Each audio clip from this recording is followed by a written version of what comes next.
चर्चा।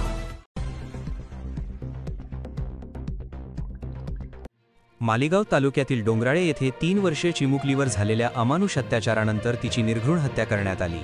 या संतापजनक घटनेविरोधात देवळा तालुक्यातील नागरिक एक दिलाने रस्त्यावर उतरले। दोषीला तात्काळ फाशी या प्रमुख मागणीसाठी संपूर्ण देवळा तालुक्यातील बांधवांनी एकत्र येत शहरातून निषेध रॅली काढली। मोर्चाच्या दरम्यान नागरिकांनी प्रचंड रोष व्यक्त करत या कृत्याचा तीव्र शब्दात निषेध केला।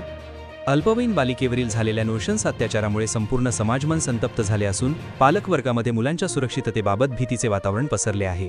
नराधमास समाजात राहण्याचा कुठलाही अधिकार नाही, तसेच या प्रकरणाची सुनावणी फास्ट ट्रॅक कोर्टात घेऊन गुन्हेगाराला शक्य तितक्या लवकर फाशीची शिक्षा देण्यात यावी अशी जोरदार मागणी मोर्चा दरम्यान करण्यात आली। मोर्चाच्या समाप्तीनंतर शिवस्मारकासमोर नागरिकांच्या वतीने निवेदन देवळा पोलीस स्टेशनचे पोलीस निरीक्षक सार्थक नेहते यांना देण्यात आले।